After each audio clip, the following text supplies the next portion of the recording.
Hello class and welcome to your chapter 13 lecture.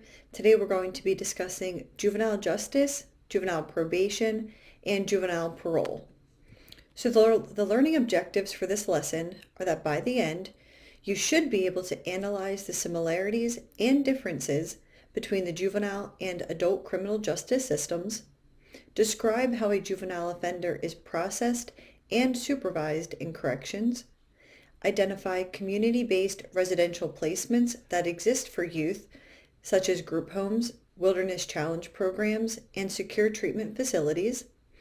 And finally, to explain why juvenile probation and parole supervision is more successful when it involves the family, school, and offers gender-specific services. So we need to begin by discussing that there are three different types of juvenile justice systems and three different ways that youth can become involved in these. So the first is going to be for status offenses. So status offenses are behaviors that are against either family codes or civil law. These can only be offenses that juveniles can get in trouble for. You then have delinquency, which are behaviors that are against criminal law. So any offense that would be considered criminal for an adult is considered delinquent for a juvenile. And then you have dependent children. So these are juveniles that need to be protected from either abuse or neglect by their parents or their caregiver. So these are dependent children. All three of these different types of offenses and or concerns can have youth become involved in the juvenile justice system. So the juvenile justice system was originally based on the concept of parens patrae, or having the court act as the parent for children who were wayward, who were engaging in poor behaviors, and who were not listening to their parents, or again, those who were being neglected or abused by their parents. However, we had this concern shift to this concern of super predators that were supposed to emerge in the 1980s and early 2000s due to a very large increase in juvenile crime, but not only juvenile crime, juvenile homicide, and gun violence. This never came to fruition, however, but it was still a concern that a lot of academics thought was going to happen. So if we then shift from the 2000s to the present time, there has been a decreased use of detention for both misdemeanor offenders and status offenders, because secure facilities can cost up to $280 per day per youth. So the Juvenile Act charges us to use the least restrictive environment now. So we're using other methods other than just simply placing children in order to help rehabilitate them. We're trying to keep them in their homes more, keep them in their communities more, because we realize that a lot of their issues stem from their home environments, stem from their schools, stem from their communities. So by simply removing the youth and rehabilitating them in a separate environment, we're then still going to be bringing them right back to that same community where they have all of these issues and concerns, right? So we want to make sure that we are using the least restrictive environment, keeping them at home and rehabilitating them there. So the U.S. Supreme Court has recognized during this time that youth do lack maturity, that they are impulsive, that they often act recklessly, and they have an underdeveloped sense of responsibility, which is why it's very important that we hold youth accountable and teach them accountability, which is essentially just taking responsibility for the behaviors that they engaged in. So while we understand that those actions could be the result of their environment, could be a direct result of where they're living or what they're experiencing, you still need to be in control and take responsibility for the harm that you have caused. The Supreme Court has also recognized that they are vulnerable to negative influences and outside pressures. Again, peers, their communities, their environments. But the positive part to youth is that their temperaments and their personalities are malleable, which means that we can change them. We can shift their mindset so that they can understand what they're doing is wrong and how they can improve.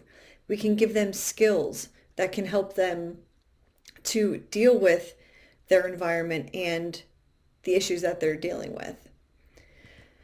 So let's look at the differences between factors that put a youth at risk for engaging in delinquency and then factors that actually can protect them or insulate them from engaging in delinquency. So your at-risk factors are going to be things such as emotional and behavioral problems, lacking family support or support in general, maybe even in the school setting, using substances, being diagnosed with a mental health disorder, experiencing family violence. This one we really see when youth experience family violence. We know that they mirror what they see. So youth who have only seen their families and their parents solving issues in this way are not going to have great coping skills and may also then act out violently. Those with poor school performance, so we know that education for youth can be a protective factor when they're doing well in school. And then having deviant peers.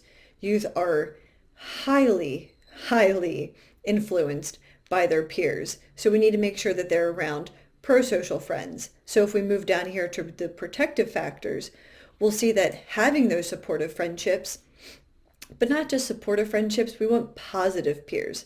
Peers who are engaged in pro-social activities that will make this youth engage in pro-social activities, which are things such as sports, clubs, going to religious services. Also having a positive recognition in school and again, positive friends. So when they're doing well in school, when they're getting recognized for doing well in school, whether it's because of intelligence or brilliance or simply just having great behavior in school. Maybe they're always there to help the teacher or help another student in need, any type of positive recognition. And then finally, having engaged parents.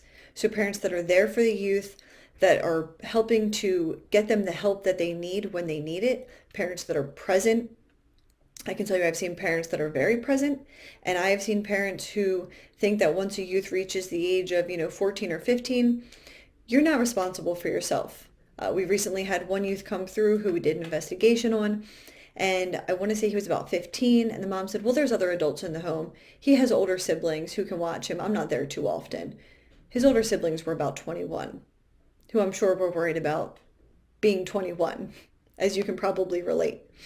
So things like that, we want to make sure that the parents are involved and are engaged with the child, and that can actually protect them and insulate them from then engaging in delinquency. So recognizing all of these differences about youth, we then need to recognize the differences between juvenile courts and adult courts. So in juvenile court, the intake officers have a lot of discretion to be able to divert that case from the court. So they have broader discretion than they do in the adult system. We also have participation of families in juvenile court. So to make sure here we understand we're talking about the actual juvenile court system. So we want families to be involved when the youth is going through the court process. Whereas in the adult system, we're not worried about that. We're just worried about the adult handling themselves. Looking at participation of schools. So oftentimes the schools will submit records to us. How are they doing academically? How are they doing behaviorally? Do they have any IEPs? Do they have a 504 plan because of a mental health disorder? We want to have all of that information and make sure that the schools are involved in the court processing so that we can, again, understand the whole child and the full child when we're making decisions. Then we also have different statutory guidelines. Again, those status offenses that youth can be convicted of. And then the severity of punishment is different. So youth in juvenile court cannot be sentenced to life. They cannot be placed in an institution for over the age of 21. They can't even be on juvenile probation after the age of 21. So we have a max out age for youth in juvenile court. Whereas in the adult system, you can have all of those things happening. You can be sentenced to life without parole. You, however, cannot be sentenced to death. But you can have lengthier times that are being spent on probation or in an institution in the adult court than in juvenile court. Typically, a youth is not going to spend more than a year. The max I've seen is maybe 2 years of a youth, and that's more for your sex offenders because it takes them a longer time to work through their treatment programs. But the average time, I would say the lengthiest is about 1 year that a youth would spend in an institution. So when a youth is charged under the age of 18, they're going to go to juvenile court in Pennsylvania. However, if you see this chart here, or this map, you'll see that states have different maximum ages of juvenile court jurisdiction.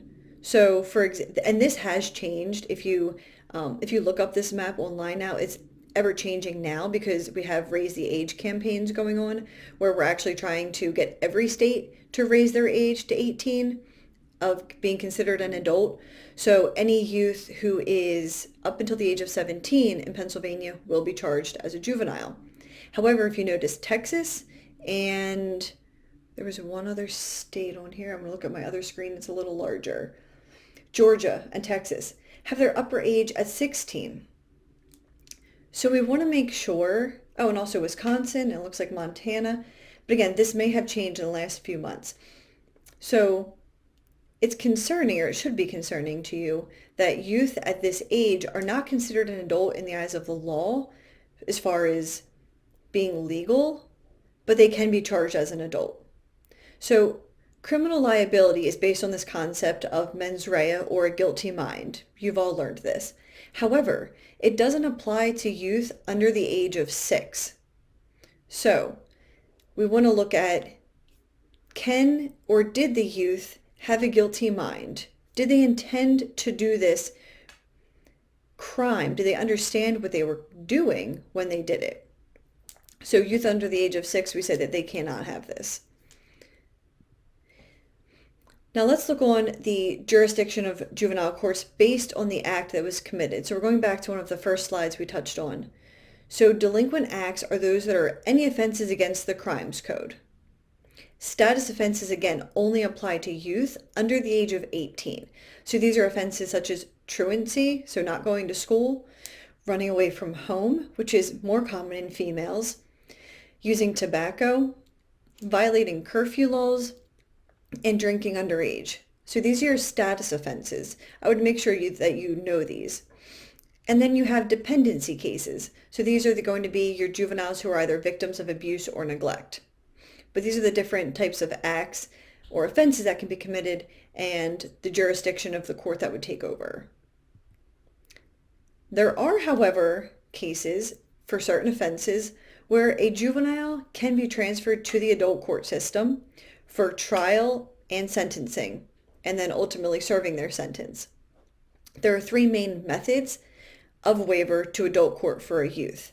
And we'll use the words waiver and transfer interchangeably here. So judicial waiver is going to be when a judge hears an entire case and decides whether or not that juvenile should be transferred to the adult court system. And when I say hearing the case, it's not to determine whether the youth committed that crime, but they'll hear a case on, tell me all the factors about this youth. How do they do in school? How do they do at home? Did they commit a violent offense? Was the act premeditated? Did they have a weapon? Have they had a prior juvenile court history with us? So the judge will take all of those different factors into account. What's their mental health, any substance abuse, any abuse that they've experienced in the home. And they'll take all of these factors into account when deciding whether to charge that child in the juvenile system or have them moved to the adult system.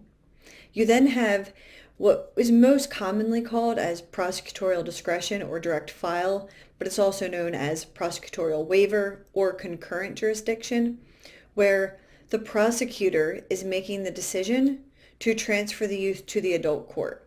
And this is based on similar factors that a judge may look at, but it's not all of these factors, and it's not after a hearing occurs. It is simply the judge or the prosecutor looking at what is the offense, does it meet the criteria that are necessary for me to transfer this youth to the adult court. Factors that could be taken into consideration are the age of the child, the offense itself, the seriousness or violenceness of it, was a weapon used, and do they have a prior history with juvenile court. So these decisions can be made pretty quickly. It does not take sometimes even a day. Sometimes the police will call in for the detention of a juvenile and indicate what the charge is and the age of the youth. And when that call comes in, that could be diverted from our on-call probation staff to the on-call district attorney, who could immediately make the decision to transfer that youth to adult court. So it can happen quite quickly. And then you have statutory exclusion. These are offenses that are excluded by statute from being tried in juvenile court initially. So we have the option of decertification, which is moving a case that has been transferred to the adult court back down to juvenile court after hearings and much legal consideration is given. But that typically happens in direct file and statutory exclusion cases because, again, statutory exclusion, these are offenses that are excluded from being initially charged in juvenile court. And typically it's going to be your offense of murder. So again, I kind of went over these already, but these are the factors that would be looked at: prior juvenile record.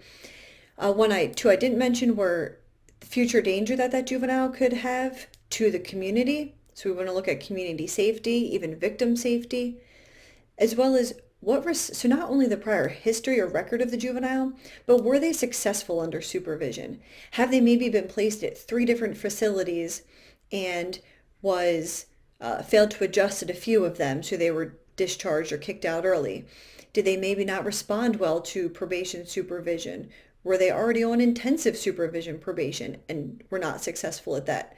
So we want to look at all of these different factors.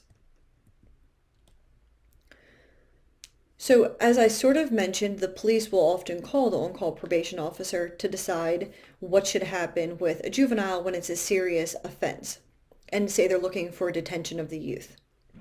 So let's look at the case flow for delinquency cases after a youth is arrested. So once a youth is arrested, the cop has 2 choices. They can either petition it to court or they cannot petition it to court. Pretty simple. If they do not send a petition in or an allegation saying, juvenile courts, here's what this youth did. If they decide not to do that, they can either dismiss the case outright, use another diversionary sanction, which could be youth aid panels, or they could use a type of diversionary probation, but that's not through the probation departments. If the case is petitioned to court, the intake is the first unit, or intake officers are the first ones to review the case. At that time, we have 3 different choices when we move to the adjudication stage. The case could either be waived, the child could be adjudicated delinquent, or the child could not be adjudicated delinquent. You'll see here over half of the cases are typically adjudicated delinquent. And then we move into the disposition stage where about half are placed on probation. About a quarter could be placed in residential facilities. And then about 20% have other sanctions imposed. When a juvenile is not adjudicated delinquent at the adjudication stage, the case could either be dismissed, the youth could be placed on, they're calling probation here, we would typically call consent decrees, so you can't actually be placed on formal probation supervision if you have not been adjudicated delinquent. Being adjudicated delinquent just means that you're in need of treatment, supervision, and rehabilitation. So they could say, you know what, we're not going to find you adjudicated delinquent. We're not going to put that on your record.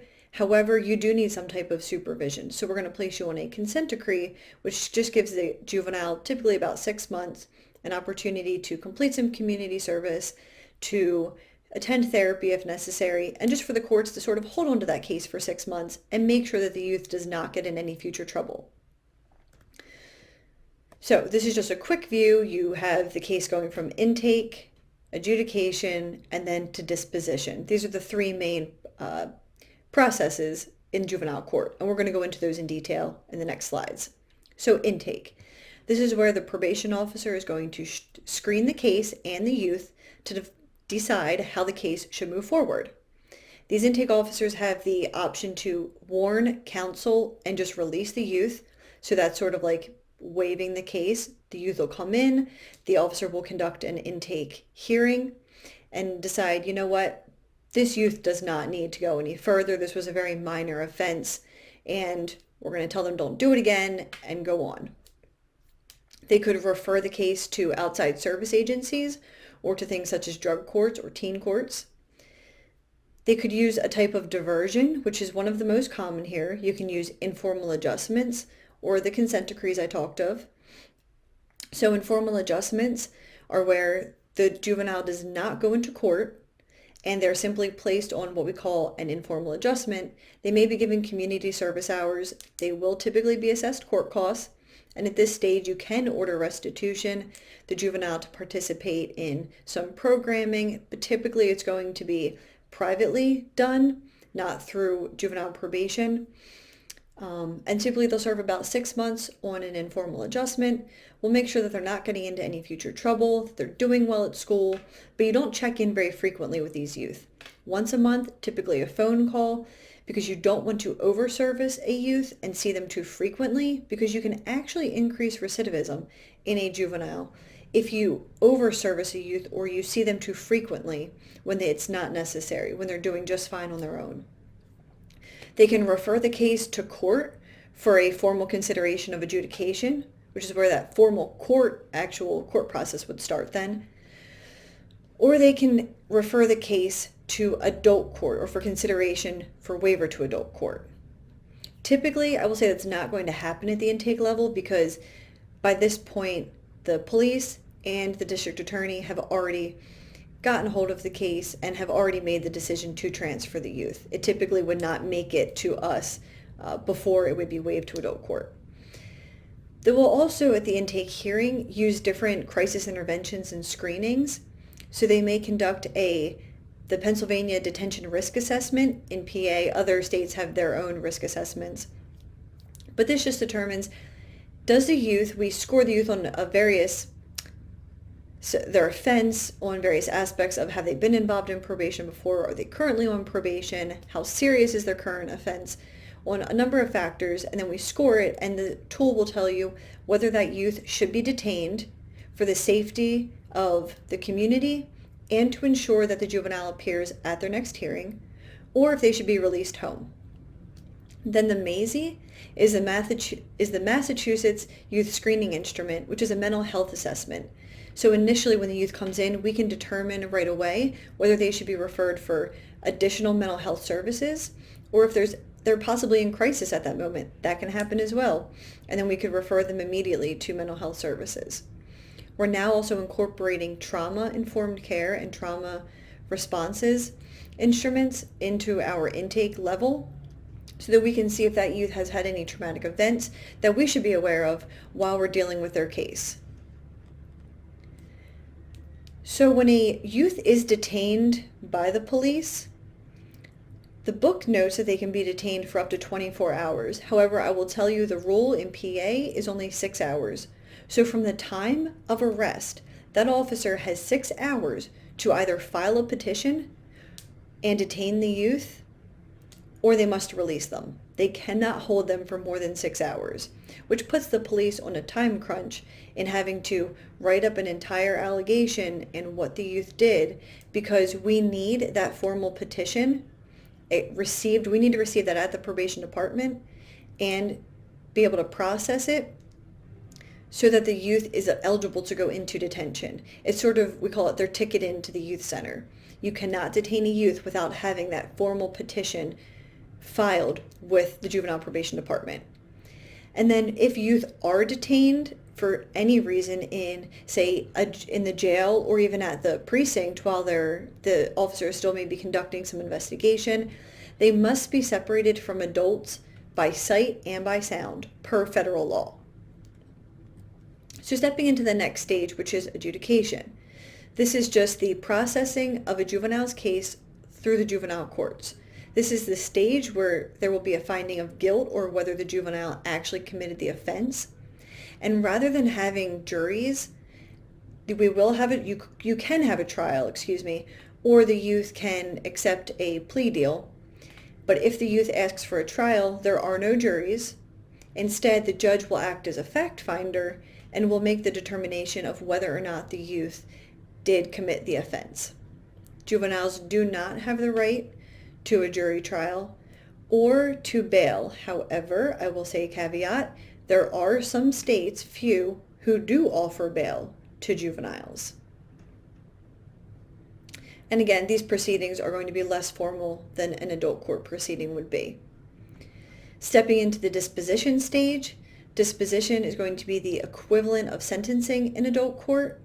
And again, at this point, a youth, if they haven't been adjudicated delinquent, if that was deferred, then the juvenile can be placed on a consent decree. If they were adjudicated delinquent, they will typically be placed on probation and given conditions as well as possibly services to participate in. And finally, the youth could be placed at this stage if their charge is serious enough. We also have blended sentences in 21 states. So this is where the juvenile judge can impose both a juvenile sentence and an adult sentence at the same time. And this can happen in two ways. So the sentence will start in juvenile court, and then when the youth turns 18, they will be transferred to the adult system.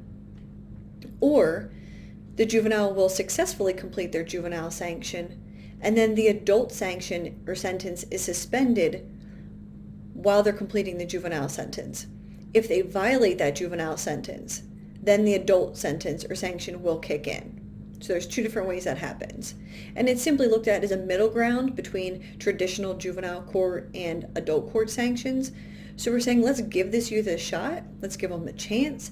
See if they can be rehabilitated. But if not, we still then have that sanction in place for when they do turn an adult, that we can move them over to the adult court system for further sentencing.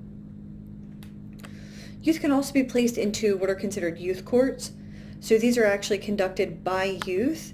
So while in formal court, we don't have trial by a jury of their peers, in youth courts it essentially is.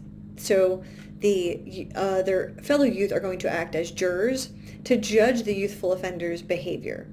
So they'll decide whether they're going to look at things such as whether they committed a less serious delinquent act and if they have a prior record. This is based on the philosophy that the primary influence and group of influence for young children are their peers, so they may be more effective at changing or enacting change in that offender's behavior. Our most frequent dispositions that will be given in youth courts are going to be community service, having the offender write an apology letter to their victim, maybe having them write an essay. So if it was, say, for drugs or possession of marijuana, they may have them write an essay on the negative effects of marijuana, and ordering restitution so that we can make victims whole. The effectiveness, however, of youth courts is unclear. There haven't been many studies to tell us whether or not these youth are actually being diverted from the adult system and whether we're reducing recidivism.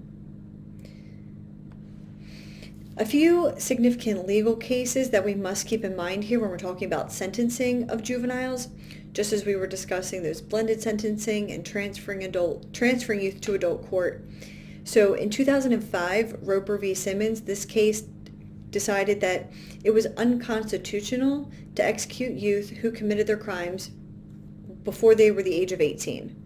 So it said that youth cannot be convicted to death for their crimes.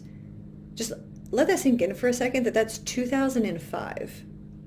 This was not very long ago, 20 years. Then in 2010, Graham v. Florida, this case said that juveniles cannot be sentenced to life without parole for non-homicidal cases because that punishment is cruel and unusual. It does not meet the necessity for being given life without parole.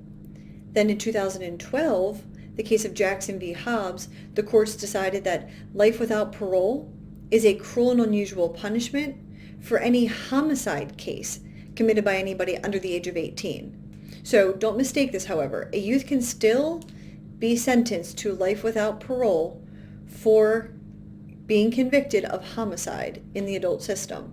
However, the judge must make a determination that the juvenile is permanently incorrigible in order to do that. Youth also have due process rights thanks to In re Gault, which was in 1967. So this says that juveniles must be afforded 4 due process rights during that adjudication stage, which is when we're determining the guilt of the juvenile, when it's going to result in the confinement in an institution where they're going to have their freedoms taken away. So the youth must be given notice of the charges against them. They must be afforded counsel, and if they're indigent, they must be appointed counsel, which Most youth are automatically appointed a public defender because by nature, youth are considered indigent because they cannot make their own money. The ability to confront and cross-examine witnesses, as well as the privilege against self-incrimination. So for those youth who are afforded all those rights of adjudication and it is determined that they should be placed in an institution, we have a couple different types of programs. The first we're going to talk about is the Wilderness Challenge programs. So these are residential placements that use outdoor skill-based activities such as backpacking, rock climbing, hiking, even canoeing, things that are maybe individually skill-based as well as group skill-based. So these youth must rely on survival skills of themselves, of their peers, and using teamwork to reach a common goal. Typically, the length of the programs can be 3 days to 25 weeks. We have programs in PA where we can send youth for weekends, or we can send them for short periods of time, or we can commit them until they're ready to be released, until they've shown us that they have gained the skills necessary to be released. This also improves the mental and physical rigorous to improve a youth's self-esteem. However, unfortunately, these programs are not very effective at reducing recidivism. They are, however, good at helping youth to maybe get to experience things that they wouldn't get to experience otherwise, especially youth from our inner cities. We have them go out to these programs and they see that, oh, there are other things out there. Maybe I do like to hike or rock climb. And they can find activities that are pro-social for them that they would want to engage in. You then have group homes. So these are one of our least restrictive types of placements, and the average cost per day is about $115. Typically, they're going to be same-sex youth in the home, and it's roughly between 10 and 20 that are under 24-hour supervision by typically house parents. It's a home-like setting, and the youth will go to school together. They can either be provided school on or at the home, or they'll go to the local school. Most group homes are contracted out to state and county governments. So we can also use mentoring programs for youth. So when a youth is at risk, remember those at-risk factors we talked about before? When they have some of those factors and we need to connect them to healthy mentors so they can learn how to build healthy relationships, what we're going to do is match them based on long-term commitment. So we want that mentor to commit for a lengthy period of time so that they can truly mentor the youth over a longer period of time. We want stable volunteers. We typically want them to be the same gender and share similar interests that the youth enjoys. We have school-based mentoring programs that will actually target students who are struggling academically or those who exhibit disruptive problems on school grounds. So we can also have either these school-based mentors, we can have community-based mentors. There are roughly 5,000 mentoring programs nationwide that serve 3 million youth, which tells you just how much of an issue it is that we have youth with all of these at-risk factors and the large population of at-risk youth that we really should be targeting so we can keep them out of our juvenile justice system and even out of the criminal justice system. The goal here is to improve their academic achievement as well as building their social skills. Another therapy we use or program and service we put in place is family therapy. So parental participation here is very important and it plays a huge role in the juvenile correcting their behavior. There are two main types that we use. One is functional family therapy, which is going to help not only the youth, but their siblings and their parents to all work together to develop problem-solving skills. We want to make sure that we're increasing and improving communication in the home between the youth and the parents. And it can also help parents who are struggling to control their youth's behavior by giving them strategies. Multisystemic therapy is very similar, but this is more to address chronic family problems or violent youth or youth who have behaviors that are just simply uncontrollable. And finally, we'll go over juvenile probation. So when placing a youth on probation, it is the most formal disposition and most often used disposition for youth. So The judicial discretion is wide in probation, again, because we're not using juries. The judge is considered the fact finder. So the judge has a lot of leeway here to have control over this youth's case and their outcome or their disposition. Two types of conditions a youth can be given in or on probation are mandatory and discretionary. The mandatory conditions are very identical or nearly identical to the conditions that adults will have, but we have the addition of giving them a curfew and requiring that they attend school. Because again, similar to how adults should be engaged in employment, that's going to be a great protective factor. School acts as that protective factor for youth because it's what takes up the majority of their day. And then we have discretionary conditions. These are things such as the family therapies I spoke of, putting the youth into drug treatment, or requiring individual cognitive behavioral therapy that the youth should engage in. We may also put them on electronic monitoring or use a number of other services that are tailored individually to that youth and their needs. Speaking of tailoring services, we want to make sure that services, especially for girls, are gender specific, because most of the programs we have were created for males, because our system, the whole juvenile justice system, was created mostly on male youth. So girls typically are going to be charged with less serious offenses and only represent about 27% of youth that are on probation. They are, however, significantly more likely to report being the victim of sexual trauma or sexual victimization, abusing or using substances, and having a lack of healthy relationships, whether that's with their family or their peers.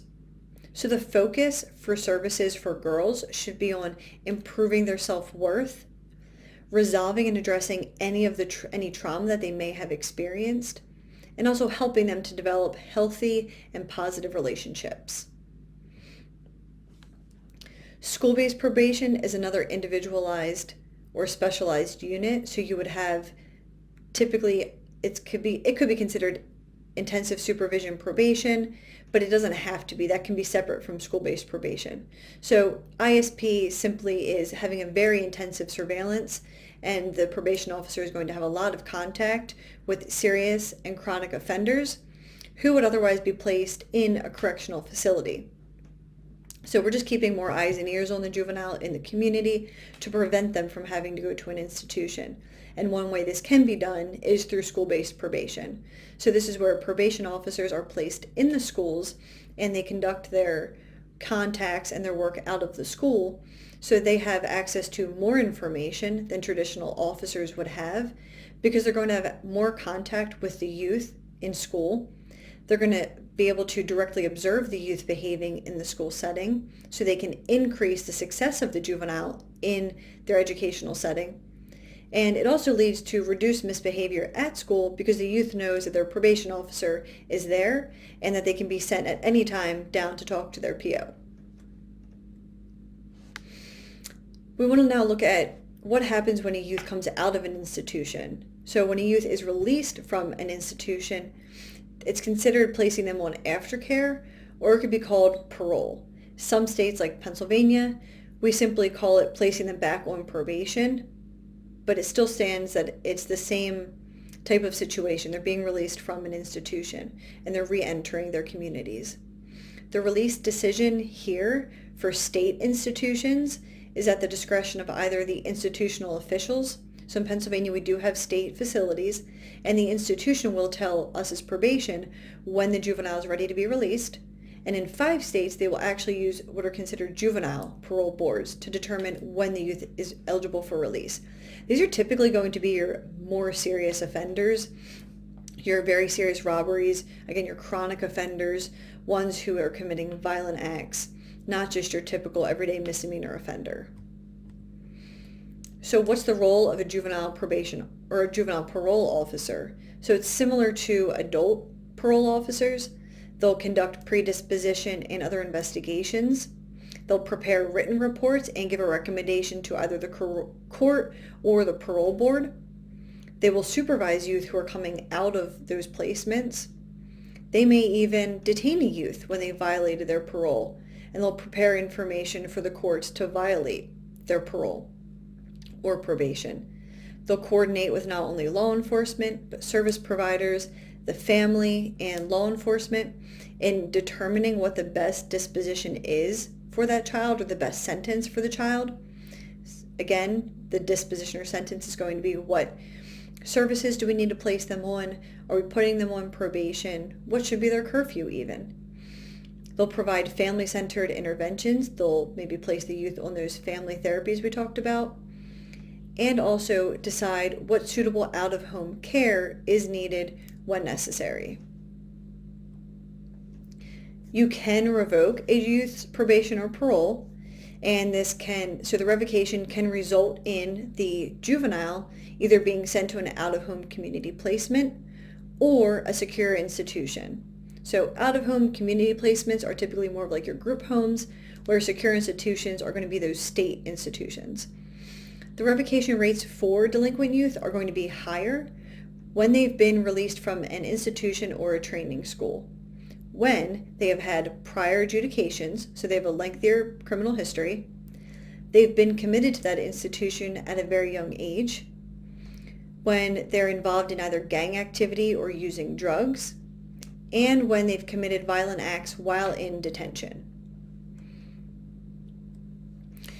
So where does juvenile justice go from here with all of that information? So over the years, juvenile justice as a system has gone through a number of paradigm shifts. We've gone from being very lenient on youth crime to going to being very severe punishments of every youth gets placed, and those facilities were not focused necessarily on rehabilitation, but they were focused on punitive measures while just making sure that we provided, say, education to youth. Today, we're very focused on rehabilitation and using balanced and restorative justice.